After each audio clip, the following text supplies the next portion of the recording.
দেখো যে 0.5 molar sodium hydroxide দ্রবণের ppm ঘনমাত্রা কত। দেখো ppm মানে কি, তুমি যদি বুঝো ppm হচ্ছে পার্টস পার মিলিয়ন, অর্থাৎ 1 মিলিয়নে কতটুকু যৌগ আছে, এটার একক হচ্ছে তোমার গ্রাম, মিলিগ্রাম পার লিটার। তাহলে এইটাকে যদি আমরা যদি কোনো যৌগের ঘনমাত্রা দেওয়া থাকে তাহলে ppm হিসাবে আমরা জানি ppm s গুণ m গুণ 1000 যদি আমরা করি তাহলে তোমার ppm এককে পাবো। তাহলে এখানে s কত দেখো 0.15, m কত দেখো সোডিয়াম হাইড্রোক্সাইড m কত 40, আর দেখো 1000। তাহলে উত্তর ক্যালকুলেশন কত হয় দেখো 4 15 60, দেখো এখানে তোমাদের 6000।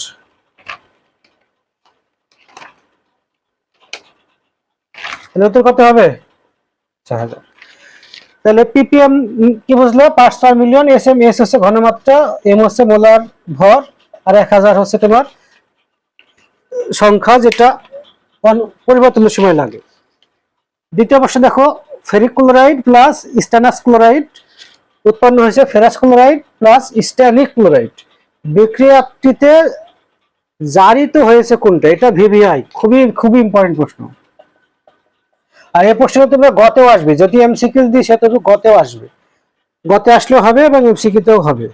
তাহলে আমরা পরের প্রশ্নের ব্যাখ্যা দেখো যে জারিত বিজারিত এই জিনিসটা যদি তোমরা বুঝতে পারো তাহলে নিশ্চিত এখান থেকে 1 মার্কস এমসিকিউতে আসবেই। তাহলে দেখো তোমরা দুইটা টার্ম যদি পড়ো, দেখো সহজ হিসাব বুঝে রাখবা, বিজারক জারণ প্রক্রিয়ায়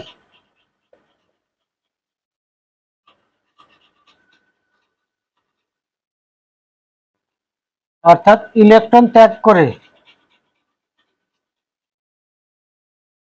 জারিত হয়।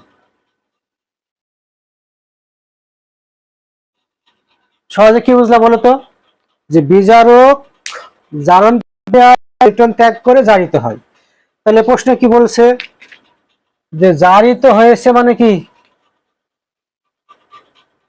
ইলেকট্রন ত্যাগ করেছে। এখন ইলেকট্রন ত্যাগ করেছে কোনটা, যেটা যদি আমরা বুঝতে পারি তাহলে নিশ্চিত আমরা হবে। দেখো বিক্রিয়া দেখো তো FeCl3, এখানে আয়রনে কত ছিল Fe3, টিনের এখানে কত ছিল দেখো Sn2, উৎপাদে দেখো এখানে কত Fe2 প্লাস আর Sn কত Sn4 প্লাস। তাহলে এই বিক্রিয়া নিশ্চিত একটা জারিত হয়েছে এবং এটা কি হয়েছে বিজারিত হয়েছে। দেখো সহজে জারণ মানে সহজভাবে বুঝো, জারণ মানে জারণ সংখ্যা বৃদ্ধি।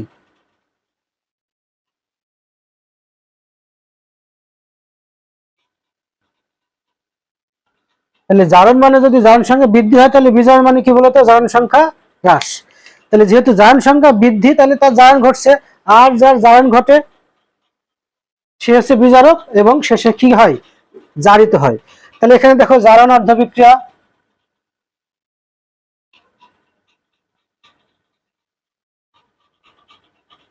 দেখো Sn2 প্লাস থেকে আরো দুইটা ইলেকট্রন কি করছে ত্যাগ করছে, Sn4 প্লাস হয়েছে প্লাস 2 ইলেকট্রন হয়েছে। তাহলে বিজারণ অর্ধ বিক্রিয়া দেখো,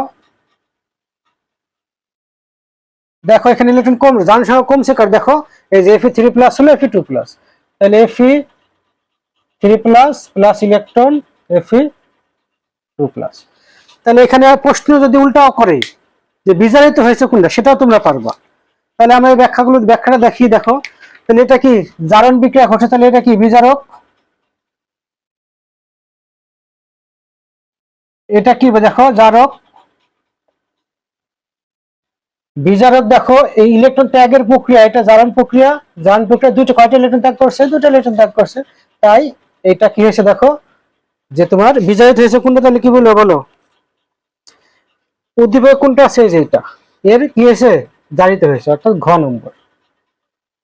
এখন এইখানে যদি তোমাদের জারিত না হয় যদি বিজারিত চাইতে তাহলে কোনটা হয়তো বলো তো,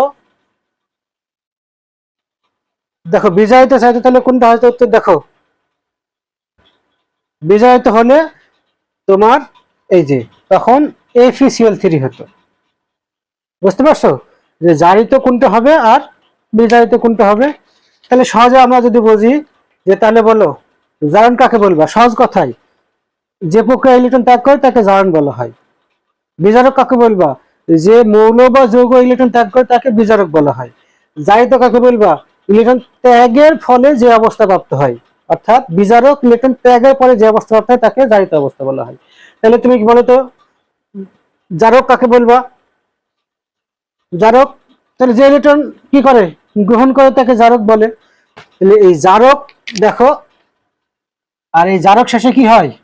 বিজারিত হয়। তুমি এটা মনে রাখবো সহজে, বিজারক জারণ প্রক্রিয়ায় জারিত হয়, এটা মনে রাখলে হবে। তাহলে বিজারক জারণ প্রক্রিয়ায় জারিত হয়, তাহলে জারক কি হবে বলতো? বিজারণ প্রক্রিয়ায় বিজারিত হয়। সহজ এটা যদি তোমরা মনে রাখতে পারো তাহলে তোমরা অনেক সহজে এমসিকিউ গুলো সহজ করতে পারবো।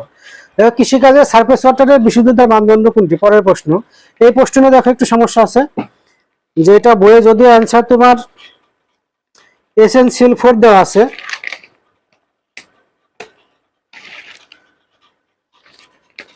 কিন্তু মনে হয় এইখানে উত্তরটা হবে যে বিশুদ্ধতার মানদণ্ড নয় কোনটি। তখন এটা ঠিক ছিল। এটা তোমার TdS, COD এবং BOD তিনটা বিশুদ্ধতার মানদণ্ড, শুধুমাত্র এটা মানদণ্ড নয়। তাই এইখানে যদি তোমার কারেকশন করে তাহলে উত্তর এটা। ধন্যবাদ, তোমরা আশা করি তোমার বিষয়টা বুঝতে পেরেছো। তাহলে এরপরে প্রশ্ন যদি আমরা যাই, হবে না কাটি দাও। তাহলে পরের প্রশ্ন কোনটা আছে দেখো, নিয়মটা কি জানো? যে COOH কে 1 নম্বর দিতে হবে, 1 নম্বর দিতে হবে। তাহলে এটা তুমি 1 নম্বর দাও, 1 নম্বর দিলাম, তারপরে বড় শিকল নির্ণয় করতে হবে। তাহলে এটা 1, এটা 2, এটা 3, এটা 4। তাহলে দেখো মোট যৌগ কত?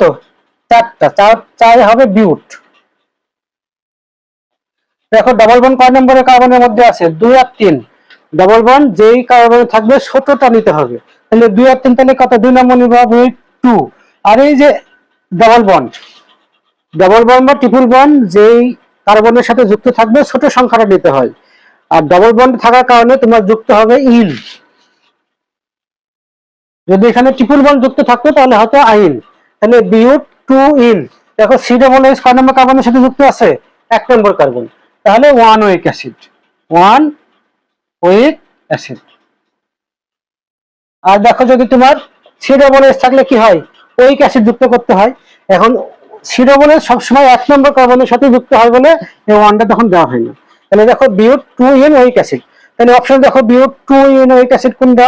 দেখো বিউট 2 ইন 1 উইক অ্যাসিড এটা। আর এখানে 1 দেওয়া থাকতে পারে বা না দেওয়া থাকতে পারে, তা তোমাদের বুঝতে হবে যে এটাই তোমার কার্বক্সিলিক অ্যাসিডের নাম। এখানে কার্বক্সিলিক অ্যাসিডের আরো নামকরণ যদি তুমি চাও আরো বিস্তারিত আলোচনা করা যাবে।